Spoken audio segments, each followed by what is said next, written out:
दिल्ली से लौटते ही एक्शन में उत्तराखंड सीएम ने कहा ना सोने वाला हूं, नहीं आपको सोने दूंगा।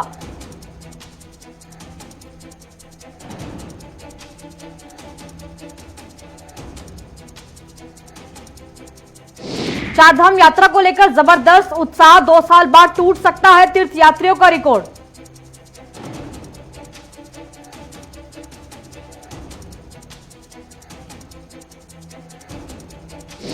रेत माफियाओं पर सीएम भगवंत मान का बड़ा एक्शन, पंजाब में हर खनन साइट पर लगेंगे सीसीटीवी कैमरे, ड्रोन के जरिए भी रखी जाएगी हर गतिविधि पर नजर।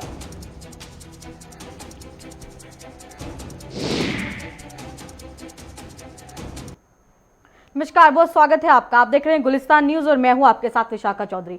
शुरुआत करते हैं आज की सभी खबरों की और सबसे पहले बात पंजाब की कर लेते हैं, जहां पर रेत माफिया पर सीएम भगवंत मान का एक बड़ा एक्शन लिया गया है। ये बड़ी खबर आप तक पहुंचा रहे हैं। पंजाब में हर खनन साइट पर अब सीसीटीवी कैमरे लगेंगे। ये बड़ा एक्शन सीएम भगवंत मान की तरफ से लिया गया है, तो ये बड़ी जो खबर है वो आप तक पहुंचा रहे हैं। साथ ही ड्रोन के जरिए रखी जाएगी हर गतिविधि पर नजर, ये भी शामिल है दिशा निर्देशों में पंजाब सीएम के। और इसी के साथ खनन माफियाओं पर लगाम लगाने के लिए ये बड़ा फैसला सीएम भगवंत मान का। अगले 6 महीने में माइनिंग पॉलिसी लागू करेगी पंजाब सरकार, ये भी कहा गया है भगवंत मान के द्वारा। साथ ही खनन पर रोक के लिए रेत खड्डा का होगा डिमार्केशन, ये भी भगवंत मान अपने दिशा निर्देशों में कहते हुए नजर आए। तो जिस तरह से लगातार एक्शन मोड में भगवंत मान बने हुए हैं, उसके बाद खनन माफियाओं पर लगाम कसने के लिए बड़ा फैसला, ड्रोन के जरिए हर गतिविधि पर नजर रखी जाएगी, खनन पॉलिसी लागू की जाएगी। साथ ही पूरी तरीके से ड्रोन के साथ साथ जो जितनी भी गतिविधियां हैं उनको पूरी तरीके से लगाम लगाने के लिए सीसीटीवी कैमरे भी लगेंगे हर खनन साइट पर। ऐसा किया जाएगा, ये भगवंत मान के द्वारा कहा गया है। तो भ्रष्टाचार, उसके बाद फिर शिक्षा व्यवस्था और अब खनन माफियाओं पर लगाम लगाते हुए सीएम भगवंत मान नजर आ रहे हैं। और जिस तरह से फैसले लिए गए हैं पारदर्शिता लाने के लिए खनन माफियाओं के खिलाफ, ये बड़ा फैसला पंजाब सरकार का, सीएम भगवंत मान का।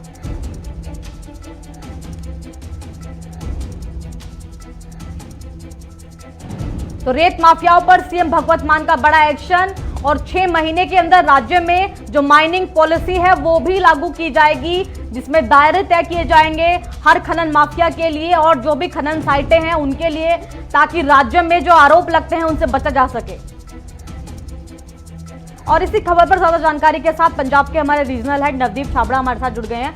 नवदीप, किस तरह से भगवंत मान के इस फैसले को देखा जा रहा है, क्योंकि जिस तरह से लगातार भ्रष्टाचार के बाद शिक्षा व्यवस्था को लेकर और अब माइनिंग पॉलिसी को लेकर एक बड़ा फैसला भगवंत मान के द्वारा किया गया है। माइनिंग को लेकर भगवंत मान ने जिस तरीके से कल बैठक की थी और बैठक के बाद ये साफ किया गया कि पंजाब के अंदर जितनी भी रेत खदानें हैं वहां पर अवैध तरीके से माइनिंग होगी। अवैध रूप से जितनी भी माइनिंग की खदानें चल रही है उनको बंद किया जाएगा। यहाँ पर उनका काम जो है वो किसी तरीके से रोका जाएगा और या फिर उनको आने वाले दिनों के अंदर सरकारी प्लेटफॉर्म में डाला जाएगा। लेकिन सबसे बड़ी चुनौती यही है कि आज देखिए विपक्ष ने भी इस मुद्दे को लेकर सवाल खड़े किए कि आपने पंजाब की जनता से वादा किया था कि जब सत्ता में आएंगे तो रेत खदानों से 20,000 करोड़ रुपए का रेवेन्यू जो है वो पंजाब सरकार के खाते में आएगा। ऐसी कुछ जो कैलकुलेशन है वो अरविंद केजरीवाल की तरफ से दी गई थी। लेकिन उनका कहना है कि आप 300 करोड़ को अगर इतना ज्यादा रकम बढ़ाओगे तो क्या वो आम पब्लिक पर उसका असर पड़ेगा, सरकारी खजाने का पैसा कैसे बढ़ेगा। तो उन्होंने एक व्हाइट पेपर सरकार से मांगा है कि व्हाइट पेपर सरकार इस पर जारी करे कि आखिरकार इतना जो फंड आएगा वो किस तरीके से आएगा।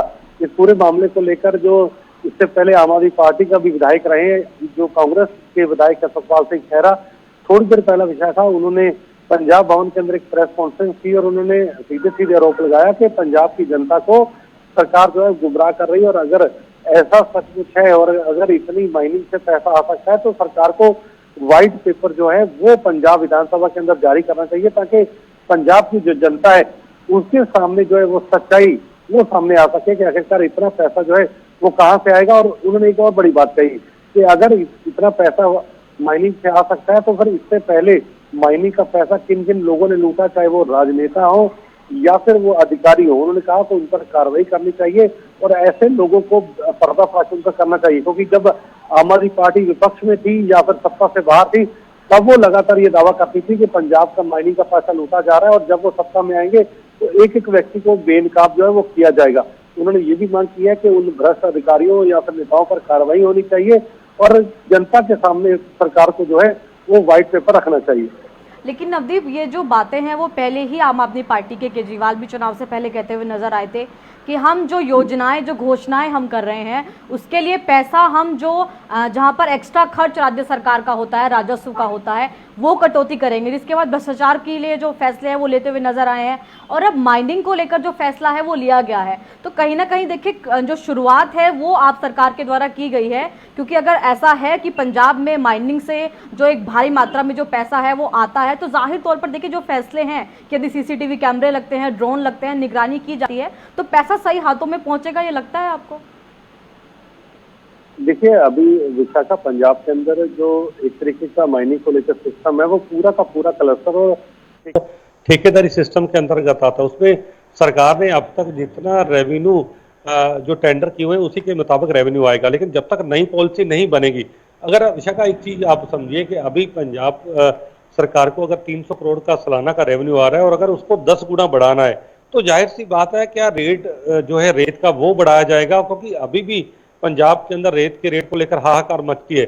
लेकिन अगर रेत का रेवेन्यू बढ़ता है या फिर रेत का रेट बढ़ाया जाता है तो सीधा सीधा जनता पर इसका असर पड़ेगा। तो यही कारण है कि विपक्ष अब सरकार की मंशा पर इसलिए सवाल खड़े कर रहा है कि आखिरकार लूप होल कहां पर है। अब आपके पास सत्ता है, गृह विभाग आपके पास है, पुलिस आपके पास है, प्रशासन आपके पास है, तो अब देरी क्यों हो रही है? अगर आपको लगता है कि रेत से भ्रष्टाचार होता रहा है और अभी भी हो रहा है, तो सरकार को चाहिए कि उन लोगों पर कार्रवाई करे, उनको जेल के अंदर डाले। देखना होगा कि जो फैसले लिए गए हैं वो असर उनका कब तक होता है और किस तरह से जो आम आदमी पार्टी से भगवत मान है वो फैसलों को लेकर उनको धरातल पर उतारने में सफल होते हैं। फिलहाल आपका तमाम जानकारी के लिए बहुत शुक्रिया, और आगे बढ़ते हैं, बात कर लेते हैं सीएम भगवत मान की, जो आपके पंजाब प्रभारी जरनैल सिंह से मिले हैं। दोनों नेताओं के बीच नगर निगम चुनाव की रणनीति पर चर्चा हुई है।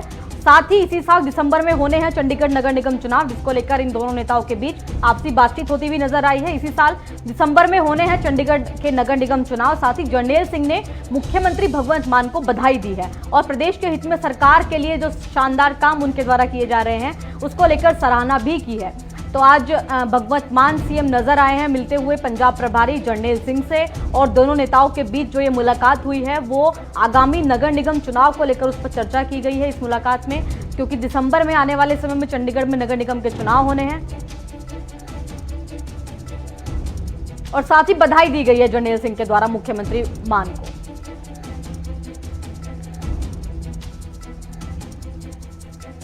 और चलिए आगे बढ़ते हैं, एक्शन में आम आदमी पार्टी लगातार नजर आ रही है, जिसके बाद विधायक नरेंद्र कौर भराज ने भवानीगढ़ अनाज मंडी का आज जायजा लिया है। साथ ही पंजाब में किसानों से हर वादा किया गया जो है वो पूरा होगा, ये कहते हुए नजर आए हैं विधायक नरेंद्र कौर।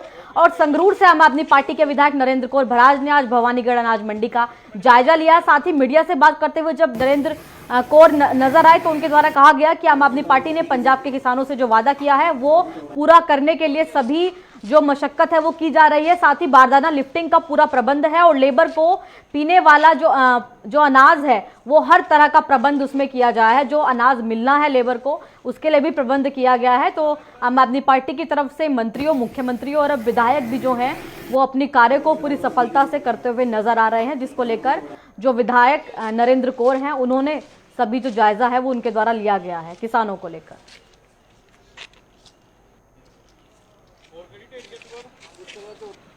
हर तरह का ਜਿਹੜਾ ਵਾਅਦਾ ਜਿਹੜਾ ਸੀ ਪ੍ਰਬੰਧ ਕਰਨ ਦਾ ਕੀਤਾ ਸੀ ਔਰ ਬਕਾਇਦਾ ਜਿਹੜਾ ਇੱਥੇ ਵਾਰਦਾਨੇ ਦਾ ਪ੍ਰਬੰਧ ਆ ਜਾਂ ਲਿਫਟਿੰਗ ਦੀ ਜਿਹੜੀ ਕੋਈ ਦਿੱਕਤ ਨਹੀਂ ਆਉਣ ਦੇਵਾਂਗੇ।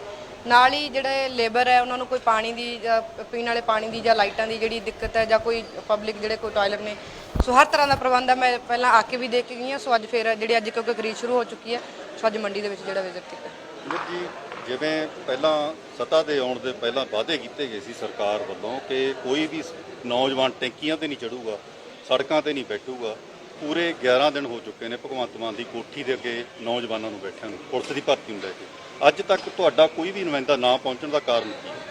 ਦੇਖੋ ਅਸੀਂ ਵਾਅਦੇ ਕੀਤੇ ਸੀ ਔਰ ਟਾਈਮ ਮੰਗਿਆ ਸਾਰਿਆਂ ਤੋਂ ਕਿ ਸਰਕਾਰ ਬਣੀ ਹੈ, ਅਜੇ 1 ਮਹੀਨਾ ਵੀ ਜਿਹੜਾ ਪੂਰਾ ਨਹੀਂ ਹੋਇਆ। ਸੋ ਟਾਈਮ ਚਾਹੀਦਾ ਸਰਕਾਰ ਨੂੰ ਪ੍ਰੋਪਰ ਕੰਮ ਕਰਨ ਦੇ ਲਈ। ਉਸ ਤੋਂ ਬਾਅਦ ਜਿਹੜੀਆਂ ਵੀ ਸਰਕਾਰ ਦੀਆਂ ਜਿਹੜੀਆਂ ਪਾਲਿਸੀਜ਼ ਨੇ, ਚਾਹੇ ਨੌਕਰੀਆਂ ਨੂੰ ਲੈ ਕੇ ਆ, ਚਾਹੇ ਹੈਲਥ ਨੂੰ ਲੈ ਕੇ ਆ, ਚਾਹੇ ਐਜੂਕੇਸ਼ਨ ਨੂੰ ਲੈ ਕੇ, ਅਸੀਂ ਲੋਕਾਂ ਦੇ ਵਿੱਚ ਰੱਖਾਂਗੇ ਤੇ ਉਹਦੇ ਉੱਪਰ ਪੂਰਾ ਜਿਹੜਾ ਕੰਮ ਕੀਤਾ ਜਾਊਗਾ।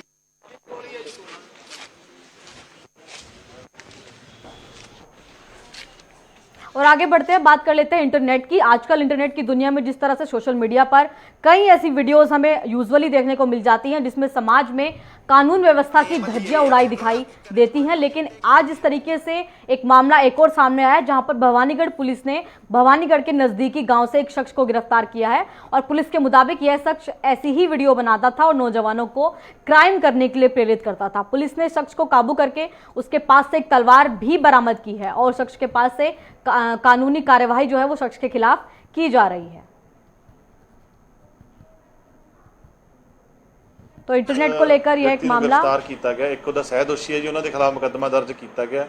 ਉਹਨਾਂ ਵੱਲੋਂ ਕੁਝ ਭੜਕਾਊ ਜਿਹੜੇ ਸੰਦੇਸ਼ ਲੋਕਾਂ ਨੂੰ ਦਿੱਤੇ ਜਾ ਰਹੇ ਸੀ, ਕੁਝ ਬਦਮਾਸ਼ੀ ਦੀ ਰੰਗਤ ਦਿੱਤੀ ਜਾ ਰਹੀ ਸੀ, ਉਹਨਾਂ ਕੋਲੋਂ ਜਿਹੜਾ ਤਲਵਾਰਾਂ, ਕਿਰਪਾਨਾਂ ਤੇ ਹੋਰ ਕਿਰਚਾਂ ਵਗੈਰਾ ਬਰਾਮਦ ਕਰਵਾਈਆਂ ਗਈਆਂ। ਕੁਝ ਵੱਡੀ ਵਾਰਦਾਤ ਨੂੰ ਅੰਜਾਮ ਦੇਣ ਦੀ ਤਾਕ ਦੇ ਵਿੱਚ ਸੀ। ਸਰ ਇਹ ਕਿਸ ਤਰ੍ਹਾਂ ਦੀਆਂ ਵੀਡੀਓਜ਼ ਬਣਾਉਂਦੇ ਸੀ ਤੇ ਕਿੱਥੇ ਸੋਸ਼ਲ ਮੀਡੀਆ ਤੇ ਕਰਦੇ ਸੀਗੇ? ਇਹਨਾਂ ਵੱਲੋਂ ਸੋਸ਼ਲ ਮੀਡੀਆ ਤੇ ਕੁਝ ਵੀਡੀਓਜ਼ ਜਿਹੜੀਆਂ ਵਾਇਰਲ ਕੀਤੀਆਂ ਗਈਆਂ, ਜਿਨ੍ਹਾਂ ਦੇ ਵਿੱਚ ਇਹ ਭੰਡੀ ਪ੍ਰਚਾਰ ਕਰਦੇ ਸੀ। ਉਸ ਤੋਂ ਬਿਨਾਂ ਜੇ ਕਿਸੇ ਨਾਲ ਲੜਾਈ ਝਗੜਾ ਹੁੰਦਾ ਸੀ, ਉਸ ਦੀ ਵੀਡੀਓ ਵੀ ਬਣਾ ਕੇ ਖੁਦ ਨੂੰ ਬਦਮਾਸ਼ੀ ਦੇ ਵਿੱਚ ਪੈਰ ਧਰਦੇ ਸੀ। ਸੋ ਸਾਡੇ ਕਪਤਾਨ ਪੁਲਿਸ, ਸੀਨੀਅਰ ਕਪਤਾਨ ਐਸਐਸਪੀ ਸਾਹਿਬ ਦੇ ਦਿਸ਼ਾ ਨਿਰਦੇਸ਼ ਨੇ ਕਿ ਕੋਈ ਵੀ ਗੈਰ ਕਾਨੂੰਨੀ ਕੰਮ ਕਰਨ ਵਾਲੇ ਜਿਹੜੇ ਮਾੜੇ ਅਨਸਰ ਨੇ, ਗੁੰਡੇ ਅਨਸਰ ਨੇ, ਉਹਨਾਂ ਨੂੰ ਸਖਤੀ ਨਾਲ ਨਜਿੱਠਿਆ ਜਾਊਗਾ ਜੀ। ਤੇ ਉਹਨਾਂ ਕਿਸੇ ਵਾਰਦਾਤ 'ਚ ਸ਼ਾਮਲ ਹੈਗੇ ਨੇ ਜੀ? ਇਹਨਾਂ ਦੇ ਵਿੱਚੋਂ ਜਿਹੜਾ ਵਿਅਕਤੀ ਅਸੀਂ ਗ੍ਰਿਫਤਾਰ ਕੀਤਾ ਜੀ, ਤਾਰੀ ਜਗਤਾਰ ਸਿੰਘ, ਉਹਦੇ ਉੱਪਰ ਪਹਿਲਾਂ ਇੱਕ ਮੁਕੱਦਮਾ ਦਰਜ ਹੈ ਜੀ। ਉਹਦੇ ਵਿੱਚ ਉਹਨਾਂ ਨੇ ਇੱਕ 13 ਸਾਲ ਦੀ ਬੱਚੀ ਦੇ ਨਾਲ ਛੇੜਖਾਨੀ ਦਾ ਮੁਕੱਦਮਾ ਪਹਿਲਾਂ ਦਰਜ ਹੈ ਜੀ, 85 ਨੰਬਰ FIR ਥਾਣਾ ਭਵਾਨੀਗੜ੍ਹ ਦੀ। ਉਹਦੇ 'ਚੋਂ ਜ਼ਮਾਨਤ ਤੇ ਬਾਹਰ ਆਇਆ ਹੋਇਆ ਸੀ। ਕਿੰਨੀ ਕੁ ਉਮਰ? और चलिए आगे बढ़ते हैं। जिस तरह से नशे को लेकर पंजाब हमेशा से ही सुर्खियों में रहता है और कई नौजवान नशे की लत के चलते मौत के चंगुल में भी फंस चुके होते हैं, लेकिन ऐसा एक मामला संगरूर से निकलकर सामने आया है, जिसमें ये तस्वीर निकलकर सामने आ रही है कि एक समाज सेवी अपने आप को लोहे की जंजीरों में जकड़कर डमी नशे के इंजेक्शन और नशे की पुड़िया शहर के सिटी पुलिस स्टेशन के आगे खड़े होकर एक अनोखा प्रदर्शन कर रहा है। साथ ही इस युवक का नाम अवतार सिंह है और उनका कहना है कि पिछली सरकारें भी इसी मुद्दे को हल करने के लिए बनी, लेकिन हमने देखा कि हजारों नौजवान इस दलदल की भेंट चढ़ चुके हैं। साथ ही अवतार सिंह ने कहा कि अपने शरीर पर वह लिखकर यह संदेश देते हुए नजर आए हैं कि बीमार हूं, नशेड़ी हूं नहीं, लेकिन दूसरे पर लिखा है कि बेरोजगार हूं, चोर नहीं। तो तारा सिंह का यह कहना है कि पंजाब में जब आम आदमी पार्टी की सरकार बनी है तो उन्हें यह उम्मीद है कि पंजाब में अब नशे के खिलाफ कोई सख्त एक्शन लिए जाएंगे और साथ ही जो नशे के सौदागर हैं उनको जेल भेजा जाएगा और युवकों को, युवाओं को नशे के चंगुल से निकालेगी आम आदमी पार्टी की सरकार। हाँ जी, मैं दसना चाहना अज मैं संगरूर के बड़ा चौंक दे विच खड़ांगा, जिथे कि गल करना चाहना जो पंजाब दे विच नशा गा दिनों दिन बढ़ता जा रहा है। जिहड़ा ये सरिंजां नेगियां ये एक मैं दिखा रहा भी ये जिहड़ा टीका नहीं है नशे दे, ये जहर आ गई। क्योंकि अक्सर देखा जा रहा है कि पिछले 5 सालों दौरान जदों सत्ता दे विच कांग्रेस सरकार आई सी, गुटका साहब की सौं खाधी सीगी भी असीं पहल के आधार पर जिहड़ा नशा गा खत्म करांगे 4 हफ्ते च, पर 5 साल लंघे कोई हल नहीं होया। नौजवान मामा दे पुत मरदे रहे, पर जिहड़े खजाने सीगे नशा बेचण वालिआं दे भरदे रहे। असीं ये दसना चाहुंदे हां कि सरकार ने इन्हां वाली जां प्रशासन ने कोई ध्यान नहीं दिता। अज मैं संगरूर दे विच ये जिहड़ियां जंजीरां दे नाल बन के खड़ा, ये मैं नहीं हैगा, ये वो नौजवान ने जिहड़े बेरोजगार सीगे, नशे दी दलदल दे विच धसे गए, क्योंकि किते नौकरी ना मिलने करके, किते काम ना मिलने करके गलत संगत च पै गए। उस तो बाद वो नशा करन लग गए। नशे करन तो बाद उन्होंने चोरियां भी करनियां पईयां नशे की पूर्ति दे लई। उस तो बाद उन्होंने डाके भी मारने पे, उन्होंने चैना भी खोणियां पईयां। वो जिहड़ा ये नशा दा रोगी बन गया, वो एक मानसिक रोगी आ, एक वो बीमार हैगा, वो नशेड़ी नहीं हैगा। असीं मान सरकार तो आस करते हैं भी जिहड़ी हुण पंजाब दे विच सत्ता विच आई आ, असीं उन्हां तो आस करते हैं कि जिहड़े उन्होंने वादे कीते ने भी असीं नशे नूं पहल दे आधार ते खत्म करांगे। असीं मुख मंत्री भगवंत मान जी तो आस करते हैं भी जिहड़ा ये नशा गा उस नूं पहल दे आधार ते इह ते एक्शन लेता जावे और जिहड़े नशे बेचदे नेगे उन्हां ते 302 दा परचा कीता जावे। जिहड़े इन्हां नूं छडाउण वास्ते आउंदे ने जां इन्हां दी मदद करदे ने उन्हां ते भी बराबर दा परचा कीता जावे। फिर किते और चलिए अब रुक कर लेते हैं उत्तराखंड की खबरों का, जहां पर उत्तराखंड विधानसभा अध्यक्ष रितु खंडूरी भूषण भारत में पहली बार गुवाहाटी में आयोजित राष्ट्रमंडल संसदीय संघ की अंतर्राष्ट्रीय स्तर पर कार्यकारी समिति की बैठक में भाग लेंगी। वहीं इस बैठक में शामिल होने के लिए वे 9 से 12 अप्रैल तक असम के दौरे पर रहेंगी। और उत्तराखंड विधानसभा अध्यक्ष रितु खंडूरी भूषण ने उपराष्ट्रपति एम वेंकैया नायडू से भी शिष्टाचार भेंट की है। और साथ ही आपको बता दें कि इस दौरान उन्होंने उपराष्ट्रपति से महिला स्पीकर के रूप में पहली बार सदन संचालन के अनुभव पर बातचीत भी की है। वहीं शिष्टाचार भेंट के दौरान उपराष्ट्रपति ने रितु खंडूरी भूषण को उत्तराखंड की प्रथम महिला विधानसभा अध्यक्ष चुने जाने को लेकर बधाई दी। और साथ ही विधानसभा अध्यक्ष ने उत्तराखंड के विकास से संबंधित विभिन्न विषयों पर उपराष्ट्रपति से चर्चा की। और इसके बाद दिल्ली में लोकसभा अध्यक्ष ओम बिरला से भी रितु खंडूरी मिलती हुई नजर आई। शिष्टाचार भेंट उनके द्वारा लोकसभा अध्यक्ष ओम बिरला से किया गया और इसके दौरान दोनों के बीच जो सदन संचालन को लेकर संबंधित विभिन्न महत्वपूर्ण विषयों पर चर्चा की गई। तो उत्तराखंड की पहली महिला स्पीकर जो है वो लोकसभा स्पीकर से मिलती हुई नजर आई। साथ ही वार्ता के दौरान विधानसभा अध्यक्ष ने लोकसभा अध्यक्ष को केदारनाथ धाम का प्रतीक चिन्ह भी भेंट किया। तो रितु खंडूरी भूषण की यह शिष्टाचार भेंट एम वेंकैया नायडू से और ओम बिरला से और विभिन्न सदन संचालन को लेकर महत्वपूर्ण जो मुद्दे हैं उन सभी की चर्चा की गई रितु खंडूरी के द्वारा लोकसभा स्पीकर से।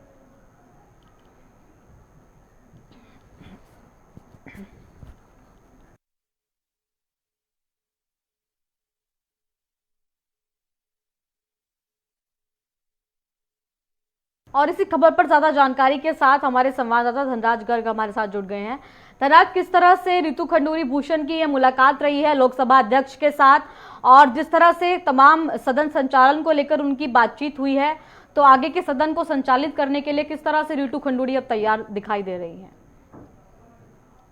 जिस तरीके से देखा जाए कि उत्तराखंड को पहली महिला विधानसभा अध्यक्ष मिली है, उसके बाद विधानसभा अध्यक्ष बनने के बाद रितु खंडूरी बिरला से मिली है और कहीं ना कहीं लोकसभा जो विधानसभा अध्यक्ष है बिरला उनसे मुलाकात की है। और जिस तरीके से देखा जाए कि रितु खंडूरी का साफ तौर पे यही कहना है कि उत्तराखंड के विकास के लिए जिससे भी मिलना होगा वो मिलेंगी। और शिष्टाचार भेंट उन्होंने लगातार वहाँ पर करते हुए नजर आ रहे हैं, क्योंकि कई नेताओं से उन्होंने वहाँ पर मुलाकात की है।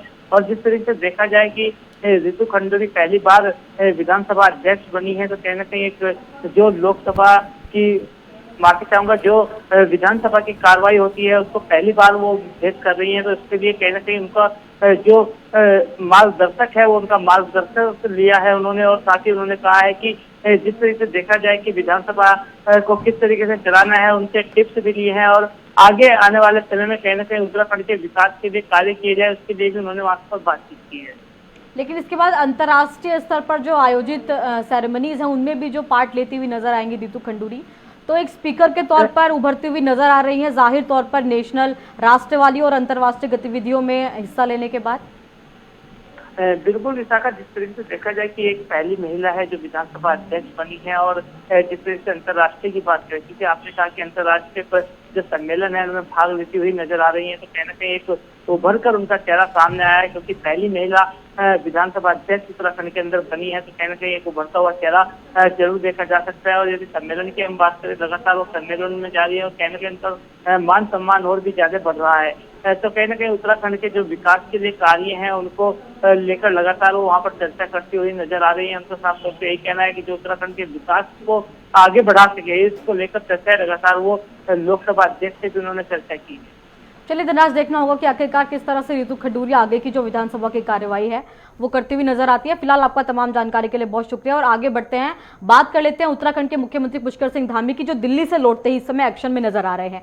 साथ ही उत्तराखंड सीएम पुष्कर सिंह धामी ने अफसरों को अब साफ साफ निर्देश दे दिए हैं कि जनता के कामों में जरा सी भी ढिलाई ना हो, और अगर वो ऐसा होता है तो ना वो खुद सोएंगे ना ही दूसरों को सोने देंगे। और अपने दूसरे कार्यकाल में सीएम धामी का यह बेहद आक्रामक मोड जो है वो देखने को मिल रहा है। साथ ही जो उनके द्वारा एक्शन लिए गए हैं वो काफी मायने रख रहे हैं इस समय। आमतौर पर जिस तरह से कहा जाता है कि उत्तराखंड जैसे पहाड़ी राज्य में ये शिकायत रहती है कि अफसर नहीं सुनते हैं जो जनप्रतिनिधि हैं उनकी, तो इस बात को पूरी तरीके से दरकिनार करते हुए मुख्यमंत्री नजर आ रहे हैं। और दूसरी तरफ जनप्रतिनिधियों का भी कहना है कि अफसर कई बार जो है वो नजरअंदाज करते हैं बातों को। तो इसको लेकर सीएम धामी ने अब गंभीरता से लिया है इस बात को, और अब उनके द्वारा कहा गया है कि अफसरशाही हावी नहीं होने दी जाएगी। और इसी खबर पर ज्यादा जानकारी के साथ ब्यूरो चीफ धीरेन्द्र प्रताप सिंह हमारे साथ जुड़ गए हैं। धीरेन्द्र, किस तरह से धामी जो है वो अब लगातार आक्रामक मोड में नजर आ रहे हैं और अफसरों को साफ हिदायत दे दी गई है उनके द्वारा कि कहीं भी कोई लापरवाही ना की जाए? विशाखा, देखिए, दिल्ली दौरे से लौटने के बाद मुख्यमंत्री पुष्कर सिंह धामी ने अलग अलग समीक्षा बैठकें की और अफसरों को इस बात के लिए चिताया है कि उनकी तरफ से कोई लापरवाही नहीं होनी चाहिए। और उन्होंने कहा कि उनका जो संकल्प है, विकल्प रहित संकल्प, और जनता की सेवा का कोई विकल्प उन्होंने कहा नहीं, सिर्फ संकल्प ही संकल्प है। और उन्होंने कहा कि सभी अफसर अपने काम को पूरी ईमानदारी से करें और जनता की सेवा करें, जनता की सुने। जिलों के जो काम है वो राजधानी में नहीं आने चाहिए, मुख्यमंत्री हाउस तक नहीं आने चाहिए, वो काम जिले में ही होना चाहिए। उन्होंने कहा कि इसके पहले की सरकार में भी उनकी प्राथमिकता थी और वो प्राथमिकता अब भी उनकी रहेगी कि तहसील स्तर के काम तहसील में हो, थाने स्तर के थाने में हो और जिले स्तर के जिले में हो। जिले का कोई काम जो शासन स्तर का है वही शासन में आए। अगर उसके पहले कोई काम आता है और उसमें किसी अधिकारी की लापरवाही मिलती है तो मुख्यमंत्री ने कहा फिर उसको टॉलरेट नहीं करेंगे, उसके खिलाफ सख्त से सख्त कार्रवाई करेंगे। लेकिन इससे पहले जो सीएम रहे हैं उनका कहीं ना कहीं उनको लेकर जनता कही जाती है कि अफसरशाही में ही उलझकर रह गए या अफसरशाही हावी होती नजर आई मुख्यमंत्रियों पर और अलग अलग मंत्रियों पर। तो क्या उस चीज को जो एक मिथक बना हुआ है उत्तराखंड में उसको पूरी तरीके से मुख्यमंत्री पुष्कर सिंह धामी झुठलाना चाहते हैं, इसीलिए अफसरों की जो कमान है वो अब सख्त करते हुए नजर आ रहे हैं धामी? बिल्कुल विशाखा, देखिए, अफसरों को साथ लेकर के किसी भी सरकार को चलना होता है क्योंकि जो प्रशासनिक मशीनरी, जिसे हम मशीनरी कहते हैं, वह अफसरशाही ही होती है, अफसर ही होते हैं, अफसरशाही नहीं। अफसरशाही अगर कोई करता है तो निश्चित रूप से उसका जो असर है पूरी तरह से आम जनता पे पड़ता है और आम जनता फिर दबाव में आती है तो सरकार स्वतः दबाव में आ जाती है। इस बात को मुख्यमंत्री पुष्कर सिंह धामी बहुत अच्छे से समझते हैं, इसीलिए उन्होंने अपने पहले कार्यकाल में भी इस पे लगाम लगाने की पूरी कोशिश की और उसमें काफी हद तक सफल रहे।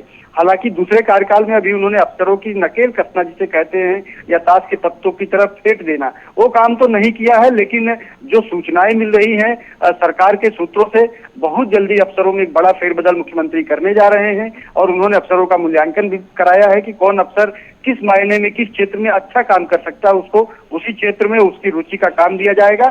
और 100 दिन का एक एजेंडा भी सेट करेंगे मुख्यमंत्री, जिसमें 100 दिन पे उन्हें रिजल्ट चाहिए। तो इस तरह से देखे आने वाला जो समय है प्रशासनिक तंत्र के लिए एक बड़े बदलाव का संकेत दे रहा है। और जो अफसर इस तरह से लापरवाह हैं, जनता के काम को लेकर के जनता के प्रति उदासीन है, उनको थोड़ा सतर्क होने का संकेत मुख्यमंत्री ने दिया है। और अगर वो नहीं सतर्क होते हैं तो आने वाले समय में उन पे मुख्यमंत्री का चाबुक भी चलेगा। विशाखा, मुख्यमंत्री के जो तेवर हैं वो बता रहे हैं कि वो जनता के काम को लेकर के, जनता की सेवा को लेकर के कोई भी समझौता किसी भी स्तर पर नहीं करने वाले हैं।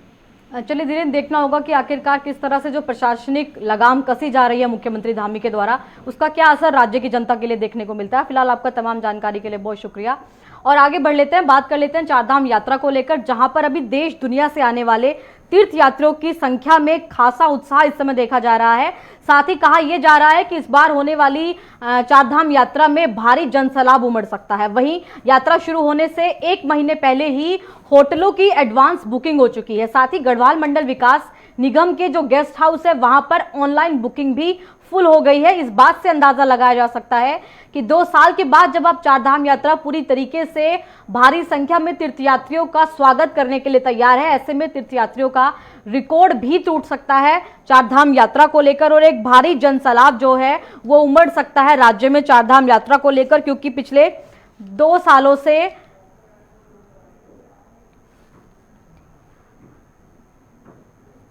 तो फिलहाल आज के इस बुलेटिन में इतना ही। आगे की सभी खबरों के लिए आप देखते रहिए गुलिस्तान न्यूज। नमस्कार।